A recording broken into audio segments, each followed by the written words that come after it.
Hello, testing, everyone. Hello, Blue Star Saber here with Mangareader here today. Aha! Yeah, I figured finally I'll let you introduce yourself. Yeah, drum roll, please. Ping. But yes, hello everyone. Blue Star Saber here with Mangareader to discuss not one, but 2 chapters of My Hero Academia. Double time again, guys. Double time. Yeah, though granted, in many ways, perhaps the context of the chapters probably work in the favor of this, but who knows? Yeah, less less cliffhanger there. Yeah, well, and not to mention the subtitle I've given for this chapter reviews Toga's question and her fury. But anyway, But yeah, this pretty much follows up. These 2 chapters follow up after Toga snatched Deku from his supposed battlefield, and let's see, and what's going on with there, and as well as a little bit of follow up from like the battle of Shigaraki and all that stuff. I was hoping to try and do these week by week, but I kind of forgot to arrange a day where Mangareader and Lucky Chi could do this, but it looked like they were both both were too busy, so I figured just try and do this now before I get 3 chapters behind. Oh, yeah, that would be something. But yeah. And I think Lucky Chi has something planned for this Saturday, but I could be wrong. I need to double check. It was the 26th, yeah. Oh yeah, but yeah. One day before Mother's Day, at least UK wise. Yep. I don't know how. I don't know. From my understanding, you Americans do it on a different day to us. What's that? I zoned out there for a minute. What? Mother's Day. Oh, Mother's Day? That's in May, so Yeah, it will be on a Sunday, but yeah. We do it in March, you do it in May. Yeah. A couple months later. Mm-hmm. And the day afterwards as well. You celebrate you celebrate nearly every holiday the same time as we do, but except for like Father's Day and Mother's Day for some reason. Yeah, Father's Day is in June. Mm-hmm. But yeah. Anyway, on to the chapter. First one, chapter 347, Inflation, in which follows up from where Shigaraki's multiply growing arms, fingers, whatever from his body, and as it's swallowing up Bakako. In many ways, it looks like its own tidal wave in a way, and thing. And I guess if you looked at it at a glass distance, it would look like water. But yeah, I'm getting Akira feels here, man. Okay, I gotta watch Akira so I can understand that reference. Really? You've never seen that? It's like one of the more popular Japanese films of all times. Yeah, I know it's an animated film, but yeah. I know its popularity, but I just never had the chance to see. You've just never sat down to watch it. Yeah. I did watch the Jujutsu Kaisen movie recently. That I didn't get a chance to see, but I know everyone talks about Jukaizu, so But yeah, maybe I'll get into it. From my best description, from what I've known, it seems to be a Bleach-like world setting with the main characters like with the dynamics of Team 7. Well, that is interesting. Let's see, but yeah, that's at least. I was going to say back to Shigaraki's weirdness. Yeah. As Phantom Thief is still trying to stare at him and all that stuff, being helped by the water hose hero. As Edshot comments that this can't be a quirk, as Shigaraki explains that no, they are correct, and this is simply his growth. His body on its own, apparently. That's weird. Yeah, and apparently it's the same way as his hair.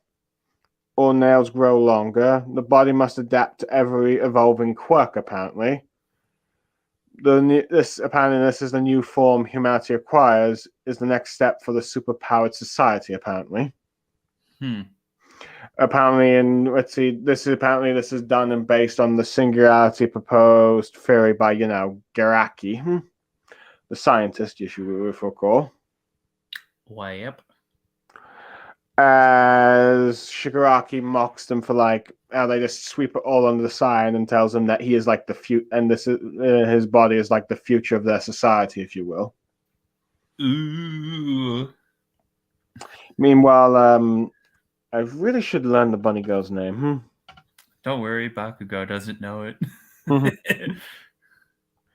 Oh, let me just give me a second. I just want to see if I can bunny hero. Oh yeah, Rimi Ushigami. Let's see, or simply Miriko. There we go. Sure, let's go, Miriko. Yeah, Miriko. Let's see, request some spare parts, in which they end up being sent. Coming out from the floor and end up flying and to attach them, all that stuff. As she tells Dynamite to get his act together, as they form this team specifically to take down Shigaraki. Of course, Bakugo, being Bakugo, tells her to call Great Explosion God, Murder God Dynamite. Let's see. With her just comments about how sassy Bakugo is. With her best genius telling the two to stop shouting and stay focused at each other, and then they start shouting at him. You want some too? Let's see. With Phantom Thief trying to tell Aizawa that he's been doing everything right, he has not blinked even once and all that stuff. Though, as Aizawa assures him, it's the hands that are the problem. And then we see the communicator one from the Wild Wild Pussycats, as we learn she's on this battlefield.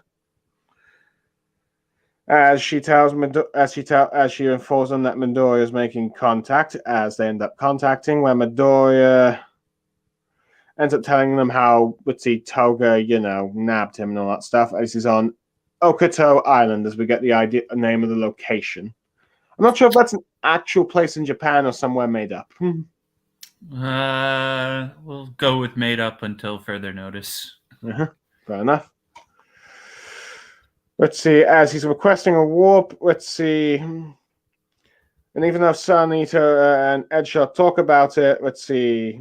Phantom Thief can only, activate one quirk at a time. So if he swaps the teleport quirk, that means he's not using Aizawa's abilities, and that means Shigaraki can use his decay. Which means that, let's see, with the way that, and not to mention with the way that the hands just based on wherever his hands are touching, they're just saying, well, maybe if he gets his quirk back, yeah. So yeah, and pretty much he can, let's see, the moment he gets his quirk back, they're finished. Because, well, that's a lot of hands, to say the least. It's basically skyscraper size. Yep. So Aizawa tells, let's see, Midoriya that he's got to make it on his own here, while the rest of the heroes that we, the 6 heroes that we saw from before, let's see, intend to continue fighting as they strive for victory of defeating, Shigaraki, with or without Midoriya. And I do like the pose they make, but anyway, that's more for later. As we shut off to Okito Island, as it's apparently 200 kilometers offshore the Pacific Ocean. Well, apparently this island were, I think, let's see, the hero Oko, I think runs the business here from what I can recall. Gang Orca is what they were saying. Orca. Yeah. Let's see, the Aquarium's director and all that stuff. It talks about how it's a good tourist attraction, but at the moment he's currently fighting, a Nomu that has seemingly detached his body and has sent multiple bits of it flying towards other heroes and all that stuff. Let's see. As one comments about how these guys have got major upgrades since Jakku City. Let's see. With one of them even asking if they get even more quirks from All for One, and then they end up being attacked by a bunch of Fangtooth thinks what I assume is none other than Moonfish in a new getup. I don't know if it's a new getup, but it does look like he's still in the escaped convict. Yeah. I mean, he was of all the escaped convicts we know of, he was the only one that was not in like the escaped Tartarus arc causing Midoriya trouble. Yep. So yeah. Hard to believe they're having so much trouble when Tokuyami with his OP quirk took care of him in one shot. Well, remember, Moonfish is a sort of A-rank criminal. Yeah. So weird that having expandable teeth is really that dangerous of a quirk. Well, I suppose it depends on how you use it. Not to mention this guy's a bit of a cannibal from what I recall. Yep. But anyway, let's see. Anyway, we get like the sidekick from the intern that Froppy is here with, as she ends up asking, let's see, Froppy if she's good. Although most people would probably know her for like those 2 anime, let's see, filler episodes that are in season 2 and I believe season 5. Yeah. Season 5. Mm-hmm. Yeah, you know, the tie into the movie. Yep. And a beach episode.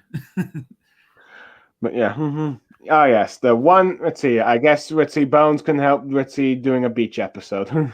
Yep. Oh, well. Let's see. I guess that's Japan for you. Or anime industry, I guess, really. Yep, except for a couple, but wait. Anyway, moving on. Yeah. Let's see. But anyway, as Froppy comments that the shockwave apparently carried Mitzi, Uraraka, and Deku away, and all that stuff. So, well, Ufaravati and Deku. As we see them being pushed, as we see them being blown away by the waves, as we see just the whole battlefield in all itself. Let's see, with Uraraka asking what Aizawa Sensei had said, with him saying he's got to get on their own, as the situation must be really bad if they can't warp gate him. And just as he tells him to hurry, Toga comes in towards Deku, as she ends up asking Midoriya not to go, as she ends up going about how she loves him, so please don't go.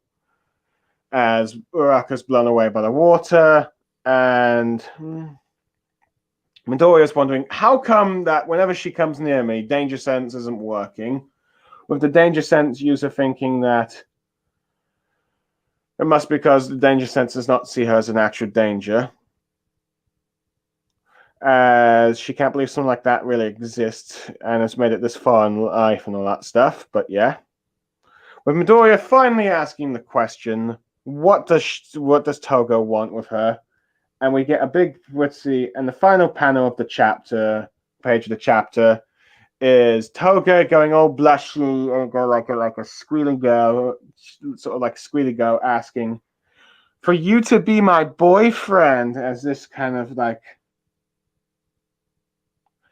as I think the narration continues, let's see, from I believe the 4th user saying that because that's when she hurts people, she does so out of pure, genuine affection, as both Uraraka and Midoriya are shocked by her words. Midoriya looks shocked. I can't really tell if Uraraka hurt her, though. Just based on the facial expression. I think she did, to be honest. Well, we'll know for sure in the next chapter. Yes, but yeah. But I'm pretty certain that she was a bit... I think she's a bit stunned from the words, though perhaps maybe not in the way Midoriya is. I think because I think she's gotten an idea that Toga does have a thing for Midoriya. I think she never expected her to say it outright.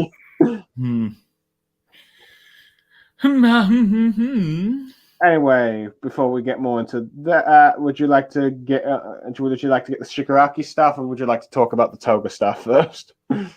I think I already said basically midway through. I already said my Shigaraki thing. Kira. But yeah, Mm-hmm. I mean, it's kind of weird to think, and I know I already said this 2 weeks ago about that it was probably something more related to whatever experiment was done on him. Yeah. But it is still kind of weird that it's not a quirk. Mm-hmm. I don't know how that's evolution.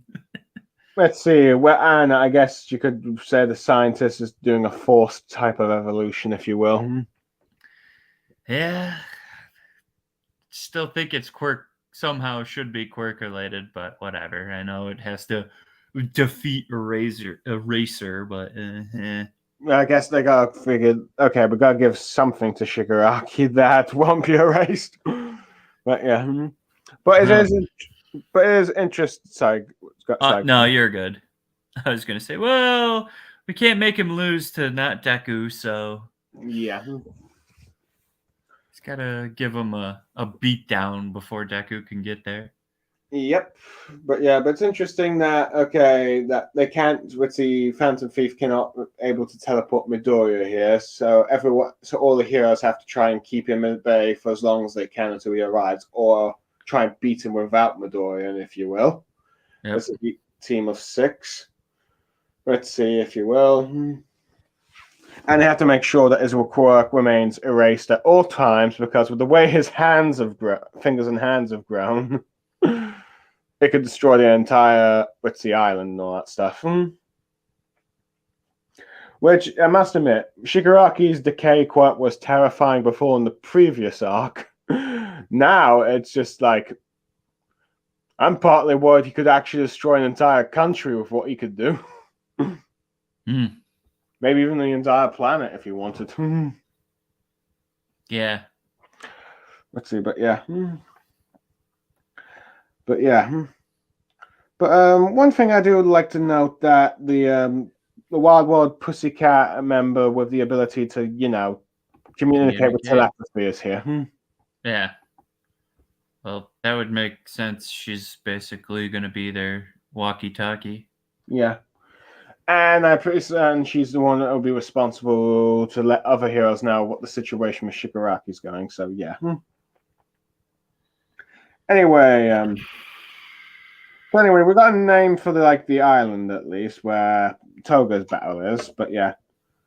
But anyway, the two most interesting note is that the Nomu there appears to have some sort of body disattachment ability that's deadly. I was gonna say your character in question is Mandalay. Mandalay. All right, Mandalay the telepathy. Yep. Yeah. It's not necessarily telepathy. It is considered.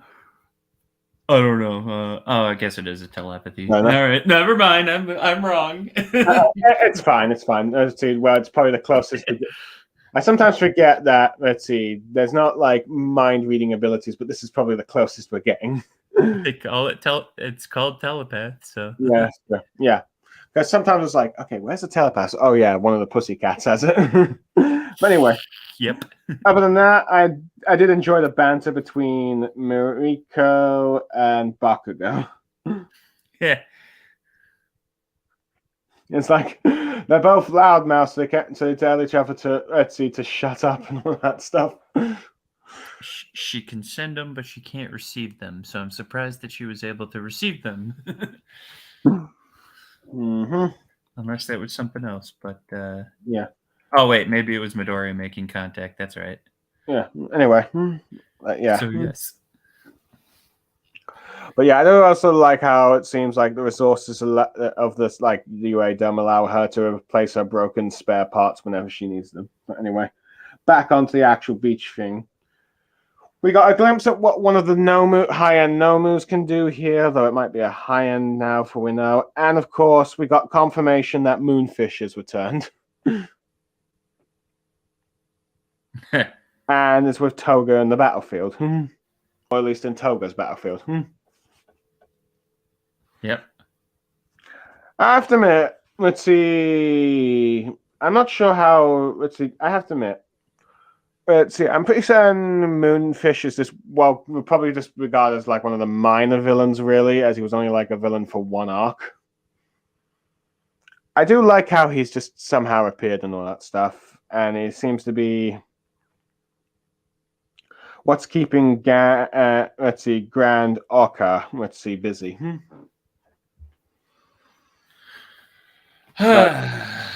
What? Oh, Grand Orca. Yeah. There was the Norma. Wasn't it the Nobu? Yeah, there's also the Nomu as well. But yeah, I knew for a fact that most of the not main characters would be dealing with, even if they're not really small fry, the lesser characters that we care about. Yeah, the Nomus and I guess the minor villains, if you will. Even though you said it yourself that Moonfish is more of a higher. Yeah, he's more of a. I suppose he's more of like a B or C tier villain, I guess. I wouldn't remember. It's been so long since the. I guess you could say minor. Let's see, minor antagonist. Yeah, well, yeah, he's always been a minor antagonist because he got again one-offed by Tokoyami. Albeit again, Tokoyami was at his maximum power, but. Yeah. Granted, I figured he'd probably be somewhere. I figured if he was going to show up, he'd probably be with like All for One, since Tokoyami's there. So it's like a rematch, but I guess this is one rematch that he's not. Koei's not doing. It probably wouldn't have been. Well, even if it were a rematch, it wouldn't have ended any differently. Good point. I'm just curious to see if it's just going to be Moonfish versus Gang Orca in the background, while Toga faces Uraka and possibly Froppy and all that stuff. But there's also the normals to consider. But yeah. I was gonna say probably not. I'm sure they're just gonna settle it off screen. Yeah. It's probably just like, oh, he's here, but he's get defeated off screen. Which makes me wonder the point of why he's still even about, but oh well, I digress. They need someone to be there to be a distraction so that not everyone can team up on the single target that they brought here. Yeah. But anyway. That's a lot more Nomo than I expected. There's at least two of them from my recall. Yeah, one that looks, well, is it that giant thing over there? Yeah, that one's a giant Nomu. All right, it was like, what the hell is going on here? And it is a different one because the mouth is much bigger and all that stuff from the small, let's see, one with the mouth in his brain. Yeah. But anyway, I do find it interesting how let's see, the fourth quirk user for danger sense and all that with the danger sense finds Toga one of those to be quite frightening, because for those she truly cares about, her, let's see, she hurts those she loves, if you will. And so the quirk does not sense that as a danger, even though it technically is. I was reading some of the comments on Viz, and they're like, wait, if there's no ill intent, would that mean Deku could get shot from behind because there's no ill intent from a rifle or a BB? Any type of it's basically, it's like, what the hell? I guess it depends on I think it more depends on the person's intent to kill. Yeah. It's so weird because it really shouldn't be working like that when you think about it. I guess, but of course, this is mainly just so Koei can probably continue on with the romance subplot, if you will, with right, Midoriya finally getting confession from Toga about her wanting Midoriya to be her boyfriend. It's just so weird that Toga's only quirk is the ability to, again, drink blood and then be able to transform. And if she shares affection for that person, then use their abilities as well. And yet Deku can't seem to react to her in any sense. It's like, come on, you didn't use danger sense all this time in the manga, and now all of a sudden, now that you have it, it's your crutch. It seems like it, but yeah. That's another couple things of comments in the comment section. They're like, come on, Deku was able to evade all of his classmates while tired without danger sense, but he can't avoid Toga somehow.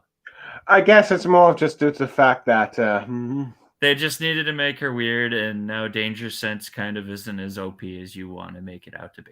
that, and I guess let's see, to show just kind of how dangerous Toga is specifically against Midoriya. Yeah, although again, she shouldn't have any means of actually beating him. Any one hit should just automatically knock her out. Yeah, that's a fair point. Let's see. If Deku can touch her even just once, he doesn't even have to use the full one for all. Just a flick should be able to, knock her out. Mm-hmm. But of course, she's somehow stupid nimble and crazy. Well, that too. And unpredictable. Yeah. I mean, we all know she liked Deku, but we never predicted that she wanted Deku to be her boyfriend. Given how the other villains want to kill Midoriya. I don't know if she wanted to kill him, but well, not her specifically, but I mean the other villains. Right. But yeah. Be my boyfriend.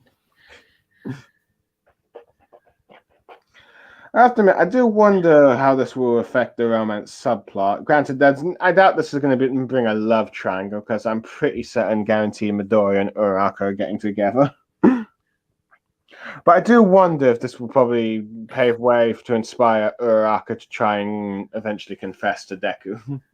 Gee, I wonder what the next chapter will cover. Oh, yeah. And perhaps we should get to it, unless you have any more thoughts on this one. I mean, I can give like more thoughts towards the end once Sure. we get. But see, for now, I think this chapter. I think I'd give it about an 8 out of 10, maybe a 7.5. Yeah, 8.5 would be the max probably. Mm-hmm. I mean, it's like pretty much just more of a just a little. It's a nice little shift from the one battle to the other, which I think this seems to be how Power is going to be doing in the war. He's going to go bit by bit with each battlefield, and a bit of dialect to inform the current situation. As we got confirmation on what Shigaraki's growing hands are, and we've got an idea of of who's who in the battlefield a bit more, particularly with just for Toga anyway. We don't know what Dabi's and yeah. Oh, and we still have no idea where Spinner is. And also who's on the Shigaraki battle, but yeah. Yep. Let's see, but yeah. As well as the fact that the reason why Danger Sense cannot work on Toga because of her twisted sense of love, pretty much. And finally, the question of asking Midoriya, which... Do you want to be my boyfriend? Yeah. I'm not your boyfriend. But anyway, on to the next chapter, 348, as a narration of Midoriya being the 9th user and about him being the key to this particular battle. Yep. And it goes about how, important his quirk is and how he's encountered Toga many times at this point. Though, as it goes on about how she's never expressed this kind of affection to Midoriya at first, Midoriya never realized that she felt this way about him. With Midoriya, close up in those little dotted polka dot thing, close up comic book panel, if you will. I always forget what they're called. I should know what it is. I did art class. I even got how to draw comic books with the sticker things with those things, but pop art. Yeah, pop art, probably, maybe, but yeah. Yeah, it's called pop art. Oh yeah, pop art. Sorry. let's see, to show just how shocked Midori is and all that stuff, as he asks the question again, as he's completely shocked by asking, "What are you talking about?" He's still just a damn nerd. Yeah, and because despite everything about him, he doesn't really have. He's like, he's a clueless dork, Yep.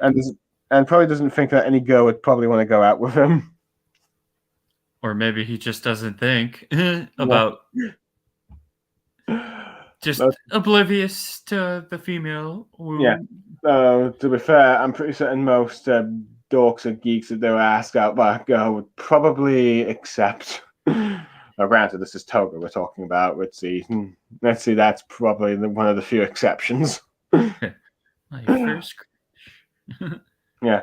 But anyway, as she goes on to confess about how she's loved Midoriya since the first moment she saw him covered in all blood, apparently looked just like his first crush. Her first crush. Yeah, her first crush. Sorry. Let's see. Finding Midoriya to be cool, she goes into a more twisted, bloodthirsty face about how she wants to be him. So she asks that she sucks his blood. And let's see, as she answers this, Midoriya goes like, let's see, what's the boyfriend, like a guy who you take to the amusement park for a date and all that stuff, hold hands and share a split Sunday, if you will, or a creepy with and all that stuff. Crepe, which I assume is do some sort of ice cream or dessert. Crepe is, I thought they sold crepes in on your side of the world. I know they sell them in Japan, but that's it. Crepes are pastries. They're oh yeah, I think they do. I just never really, let's see, pay attention to the name for that type, or never really tried that dessert. It's just like flour. It's kind of like a tortilla with whipped cream inside. Oh yeah, I think I might know what you're talking about now. So it's not just I often eat. Or it's not something I eat that often. I wish we had crepes more often. We don't really have like crepes, but yeah, they're like kind of tortilla shell type things. But we Brits are known for our bakery. Yep. I know it's really popular in it's like the France area, but yeah, it's popular in on the west side, but on the Europe anyway, side. Yeah, Europe, Japan, Asia. But anyway, as Midoriya is talking about all the stuff about apparently a couple would do, you can see Uraraka shaking. I know. I think this maybe she's trying to stay still with this whole conversation. It's like Midoriya's not going to go out with her. Or maybe she's thinking, wait, is this all the stuff that Midoriya would do if we went out or something? I'm not sure. She might have just been creeped out by the "let me suck some blood." That too. Sorry, I guess I've got my shipping goggles on too much. Maybe. Who knows? We won't know unless the anime does something about it.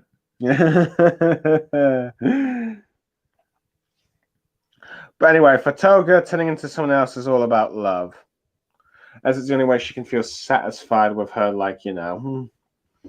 with her existence. But anyway, as the battlefield comes, being chaotic and all, attacks land nearby where they are. As it splashed water all over the place, as Toga ends up asking the hero, what does he want to do with her? As Uraraka thinks back to what she said, that she asked the same question to her during the previous war. With Midoriya just telling her that he just generally doesn't know at the moment. Let's see. As Midoriya thinks about how he can't, lose sight of her, or he'll possibly lose the battle and all that stuff. As Midoriya talks about how he himself always wanted to be strong like All Might, so in a sense he kind of gets what Toga's feeling and all that stuff. Let's see how trying to be like someone else could be fulfilling. As he thinks more about how she doesn't trigger his danger sense, so it's like the worst matchup for him. But he ends up going on about how he can't imagine himself wanting to share the same heart and mind as All Might, and he would never want to hurt someone that he loves. And unfortunately for Midoriya, this is probably the wrong thing to say to Toga, as we can just tell from the blank face she is, as she thinks about what her parents once said about why can't she just act like a normal girl. Thinking back to like the journalist that was asking her questions from the Meta Liberation Army, and Uraraka's own words from like the last time they fought about how there'll be consequences for her actions. We just see Toga with a cold blank stare as she now feels Midoriya just like a Choco and her parents. As I think both Midoriya and Uraraka just coldly stare at her about how thoughts about her apparently just staring into their minds. As she goes on around about how you heroes think you're just there to protect her are the only ones who can't. Let's see. Those they only protect. Let me just rephrase what she's saying. You think that heroes are those they protect are the only ones. She says like you heroes think that only you yourselves and the people you protect are the only kind of real people. As she goes like, so people like you and me are destined to remain apart from them and all that stuff. She said you and I are destined to remain apart. But yeah, you know. But yeah, as I think she's taken Midoriya's words as a rejection.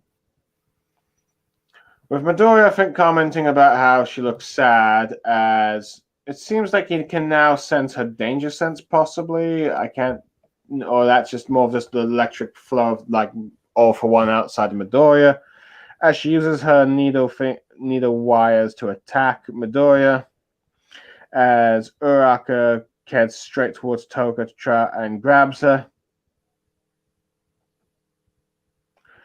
As Uraraka tells Toga, ever since the last time they encountered each other, she hasn't been able to get her off her mind. With Toga just we're sorting how ever since that day she hasn't been on his mind, not ever since what she said. No, thinking she might have had a shot with Izuku, but nope, she's over that as well. And since the world's rejecting me, she's going to reject the world. As she impends as Toga in a black shirt with menacing things to try and stab Uraraka. No, she hits her bit in the back of the knife. However, Froppy is able to kick. As Froppy ends up saving Uraraka by kicking Froppy as she's going about. How she's sure Uraraka would understand her. As they both feel the same way for, like Midoriya, though she gets interrupted before she could say, Deku's name, because I don't think Midoriya's supposed to learn just yet that her Uraraka's feelings. So yeah, Froppy has entered the fight. As Midoriya checks on like Uraraka, as it's just a scratch. As Froppy comments about how, Toga's the least predictable of their opponents, so they apparently located her to this island to, to make sure that this would be the best place to fight her, though that plan backfired. As Toga notices Suryu's location, as Suryu tells Midoriya to get going, as this chat of romance is a distraction since he's needed with, against Shigaraki, as she and Uraraka will deal with Toga's plan, as they're the ones who have gone up against, Toga more than anyone else, so they'll get the job done. Well, more specifically, Uraka. As Uraka tells Deku to go get Shigaraki. As Midoriya thinks back to what she said earlier about both of them feeling weird. Thinking back how, Uraka wants to try and save Toga. As she wishes Midoriya good luck. As the chapter ends with Toga in a sort of menacing pose as her needle things are sort of flying, I guess you could say, as she comments about how hard it is being her, and she's, even though she's full of love. As Uraka tells Midoriya to go now as he tries to retreat, ending the chapter as the fight between Uraka and Toga continues. So, Mangareader, thoughts on this chapter?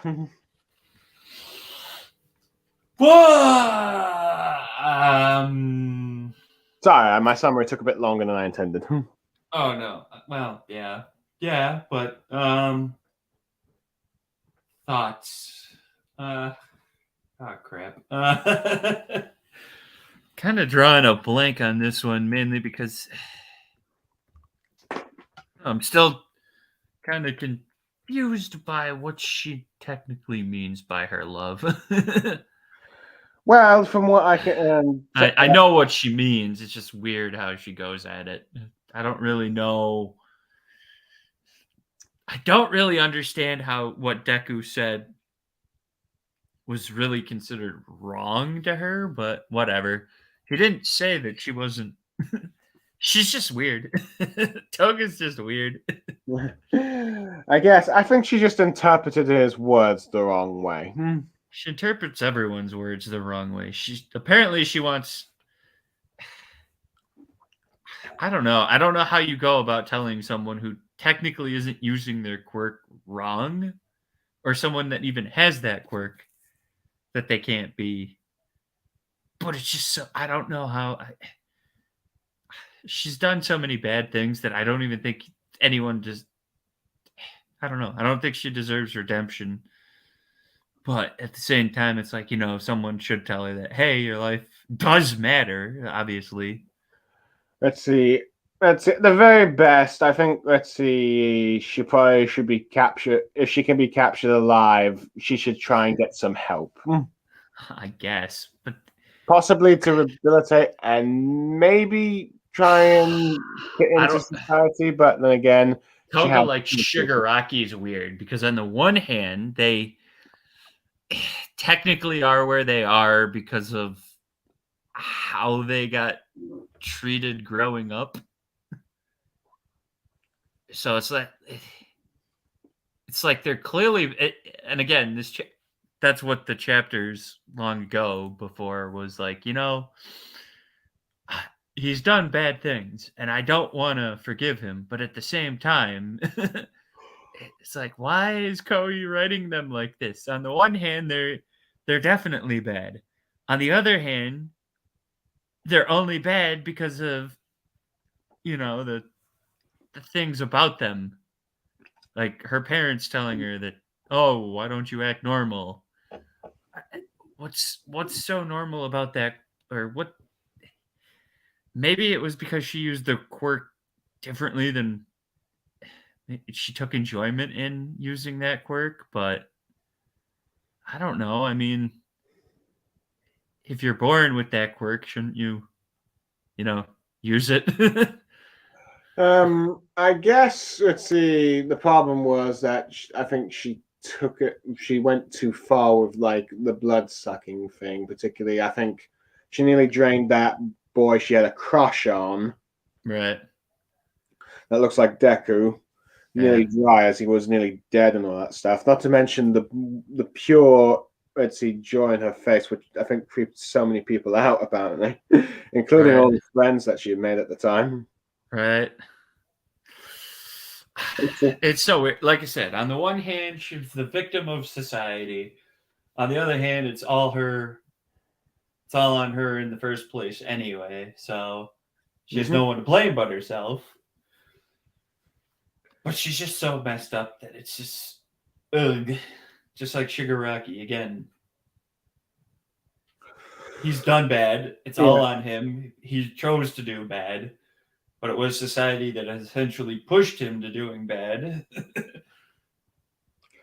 Now, honestly, I'm not sure if this would have solved Witsy her situation if I was like if I was like one of the people she cares about. It's like okay, you can you can have some of my blood, but not too much, as I don't want to, don't want to Live. die. I And want to that's, live. yeah, I want to live and all that stuff. And also, not to like use, not to harm anyone with with my face or anything or all that stuff. And Yeah. yeah, but yeah. Well, anyway, But yeah. I mean, you knew what with her anyway, that some form of love triangle was going to try and force its way in, but But yeah, Koei's too good for that, so yeah. I think or not good enough for it. well, I think it's very clear from the setup that both Deku and Uraraka like each other. So Yep. it's not like a love triangle in the sense of like a Well, there was never going to be a love one likes triangle. this person, but this person likes this person who doesn't either care or likes the person in before, if we go all that way. It was destined to lose the minute you have a villain fall in love with the main character. It was destined. Destined! Uh-huh. I still just don't understand why we can't get like why do the feelings have to come at the tail end? Why can't they come midway through and then have a final ending?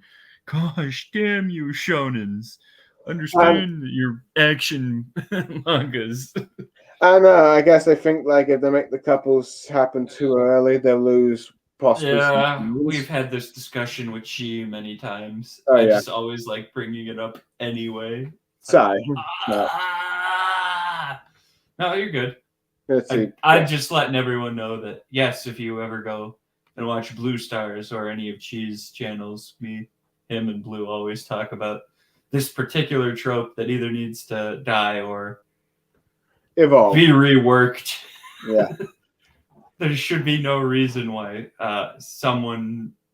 characters that have clear feelings for each other have to wait till the very tail end of a manga. So yeah. Their relationship is not the only goal here, people. Yeah. I mean, after all, Uraka does want to be like a hero that saves other heroes, and I guess even some villains, possibly. Isn't that her corrected goal? I know her original goal was just to provide for her family. Yeah. Yeah. Make money and provide for her family, which was the exact opposite of Stain's philosophy of what a hero should be. Yeah. But to be fair, it's not entirely selfish on her end, I will say, compared to some like money and fame. That's all I care about. Right. It's a sort of mix between the selfish and the selfless reasons. Mineta just wants chicks. Yeah. Let's see. Stan would kill him in a heartbeat, and I'm pretty certain Mineta would wet his pants. Well, Mineta's actually OP in himself. Those sticky balls are. But yeah. But anyway, speaking of romance, let's see. I do like how we get Midoriya's reaction, as he cannot seem to think how any girl would fall for him. I don't know if it's just that, but I think it's just he wasn't again. Sorry, no, I think it's just again he's a total, as the emphasis on the square says, he's just a nerd. Yeah. So he doesn't really know what relationships would ultimately be like. Well, granted, he does seem to have some idea, which I'm not sure if that implies that this is all the stuff he's going to end up doing with Uraraka once they start going out. Yeah, he's just too obliviously pure that anything involving the opposite sex with him kind of makes him flush. So So yeah, he's obliviously pure, just not obliviously stupid like most shonen protagonists would be on romance. Well, I mean, technically he's still dumb per se, because again, you can't pick up Uraraka's feelings, but Yeah, that is true. Let's see. Biggest example: Goku could not tell that a wedding or fiance was not a type of food. to be fair to Goku, he was 12 and uneducated. Yeah, fair points, but yeah. Goku was a 12-year-old boy who I think it lived in was the actually mountains. 14. I think it who was lived actually in 14. yeah. What? I think it was actually 14. I thought that was by the Piccolo Junior. But Okay. maybe I'm pretty sure because what? Then it was 7 years, so he was 22. Okay, so fine. He was 12 years old then. Yeah, I think it was. I think he was 12. Then he was 15 because it was like a 3. Maybe he was 13. Maybe he was 13. Either way, I just remember him being really Young. young enough to be stupid because again he was in a mountain his whole life with his grandpa, only learning martial arts, never really being a student of anything. Okay. So yeah, he learned how to survive on his own, learned the martial arts, and never got any form of formal education. So Fair it's a enough. complete dunce. But yeah.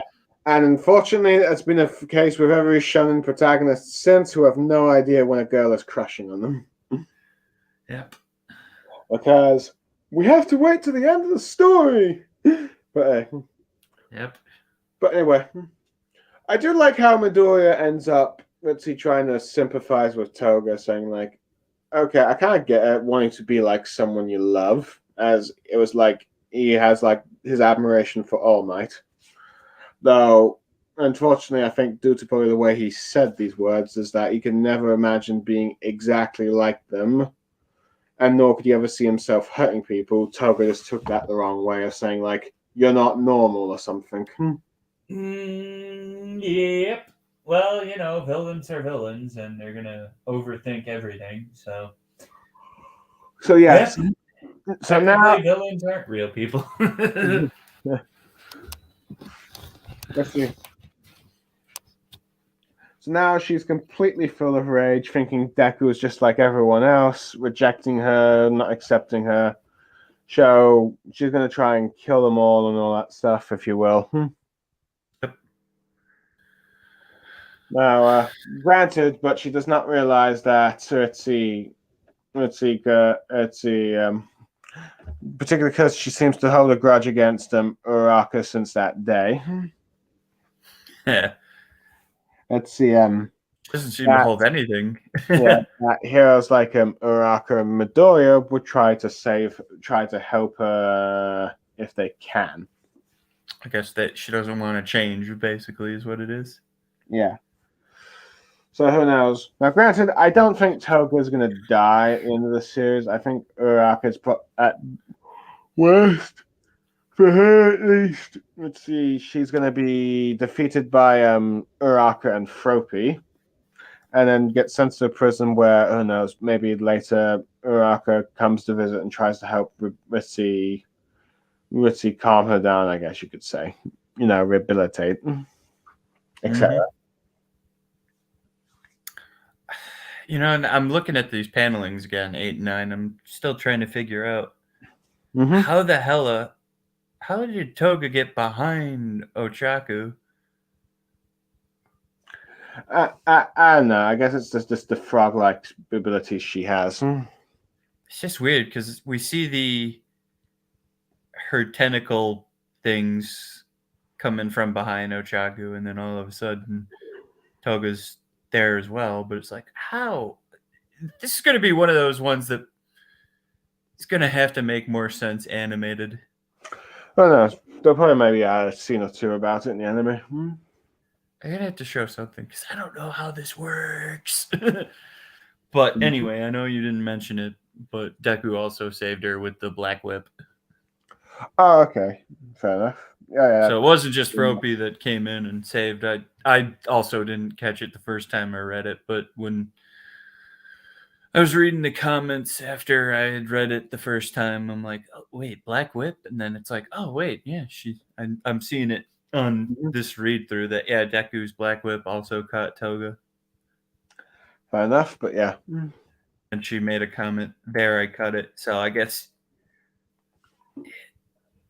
there is a way to remove Black Whip, but Yeah. But anyway, Toga now thinking everyone except for everyone keeps rejecting her, so she's gonna reject them and all that stuff. I reject the world. Mm-hmm. Yep. Kind of reminds me of Zara from Fairy Tail. I like that this chapter also 100% confirmed that Deku is using the school uniform as his hero costume. Yeah, no, I think some of the last few chapters also implied this, but if you doubted it before, I doubt you doubt it now. Yeah, I don't know if we really got a good glimpse of it in the last chapter or not, but if we did, my bad. But yeah, he kept for Chi's benefit. He did keep the Gran Torino scarf cape, which we all knew that anyway. But I just wanted to point that out still.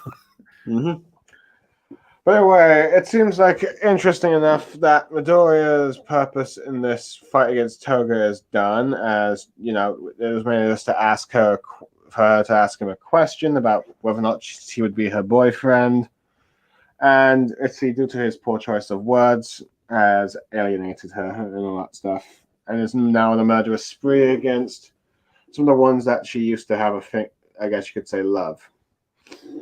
Which at the moment would be Uraka and Froppy, which is interesting to learn that due to their previous encounters were more Urakas, she's been doing the best opponent to go against Toga. Yeah. Just continue what you're saying, and then I'll say what I was going to say. Yeah. And they made they chose the specific location so she cannot be as unpredictable as she is. Which, of course, that backfired. It's going to backfire more. Especially with Deku. Well, now, I mean, Deku's gone now, but I was going to say, well, now she probably can't transform effectively. Not that she probably would have anyway, but she probably can't use Ochaku's powers now anymore. She probably. Yeah. But that now brings up the fact that, well, we're going to get some twice powers in here, most likely. And let's see, it's probably bad enough that she has like clones of herself, clones of Nala, so that's a whole handful. Yeah. So that means, if she uses twice as powers, then she can just use her image still, more or less. I'm pretty sure. Because she would know. She would know her own measurements at that point. She could make her own copies. Fair enough. So, anything else you want to say on this chapter, or you think we've covered everything? I'm curious to see if Deku's just going to keep running. Let's see. I think that's let's see. Well, it should be noted that let's see the early releases of the latest chapter is out, but it's not an official translation, so I can't really comment. But let's see. But we do get those confirmation of the answers. But we get confirmation, huh? Well, then I guess I will have to read the unofficial release. But that being said, no, I don't really have anything else to say about the chapter. The only other thing I was going to say about these two chapters in general is that, I guess we're going to have Kohi try his damnedest to literally tie up every single knot created in this series. And switch back to forth on a One Piece style on what to focus on. Yeah, I guess so. Also, he likes using his female characters in very crazy ways that would make certain people not want to read. I suppose you could say adultish. That Froppy kick, man. That was super detailed. Yes, it seems Itzy Koei has an Etsy knack for drawing his female characters in detailed action poses. And faces. Yeah, and this is probably why some people won't probably get into My Hero Academia. Welcome to the boy manga, guys. But yeah, let's see not to go too much into it before we get into trouble. but also anyway, I was just gonna say that it's like, wow, his style has changed dramatically since the first 100 chapters. Yeah, I have to admit they've majorly improved. Let's see, and I'd even say some of his drawings, particularly like Toga's like a menacing face. Let's see how let's see how she can just switch to like sinister to like lovey-dovey and all that stuff. Oh, I was just saying art wise. Okay, but yeah, go on. I just remember when the characters had pupils, at least Deku and Uraraka, and now they have this kind of funny white in their eye center instead of their pupils. I guess it's to show the hope and optimism that they both have the desire to do good and all that stuff and help people, even the villains. Sure. I know, I'm just guessing. I think it's just a style change. I don't know what made him necessarily go for that style change, but Yeah, it's kind of cool. Yeah, you're probably right. Sorry, my bad. Just overthinking things.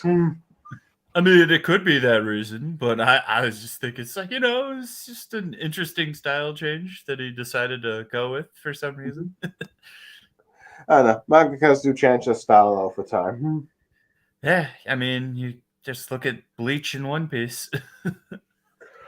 Oh, yeah. So, overall, I think I'll give this chapter, I think, like before, an 7.5 to 8 out of 10. Yeah, I think 8 would be my max for this one. It's not a bad chapter. It's just Toga's just weird. I like her, but she's just got a weird personality. Yeah, in many ways, she's probably the, let's see, hardest character to figure out, particularly her philosophy on love, really, or what it was that particularly Midoriya said that offended her, but or how it was, what Midoriya said, Witty, was similar to what her parents said, but yeah. I mean, granted, you could argue it was very similar to what Uraraka had said, but right. Who knows? But yeah. Anyway, it seemed at the very least, we're confirmed that Midoriya is not going to fight Toga for long. It was just to focus on the love subplot for a bit before he has to go back to Shigaraki. Yep. Well, sorry, what going? No, I mean that's it. Yeah, whatever you said. Yep. Well, of course, as we expected, the fight being Uraraka versus Toga, with of course Suyu there because, well, let's face it, every time Uraraka's fought Toga, Suyu has been involved in the fight somehow. Either showing up at eventually or, Sue's always there. Mm-hmm. So, yeah, we've got pretty much the main female character and probably the main female side character teaming up once again to take down the arch foe, if you will. Yeah, we'll see how that one works. Yeah. But yeah, let's see. It really depends because of, like I said, George R. Martin likes to change from one battlefield to the next. But yeah, or event, if you will. But anyway, thank you for joining me, Mangareader. Let's see. I look forward to the next chapter you're able to discuss with me, which will come out in a few days. So perhaps that one. And possibly get that. Though, granted, I'm not in a rush to do that one because I think My Hero Academia will be on a break next week. But who knows? After this upcoming one that's going to get translated on Monday. Yeah. I don't know. Probably. Possibly. I didn't see it yet, but if you're saying it, probably. But yeah.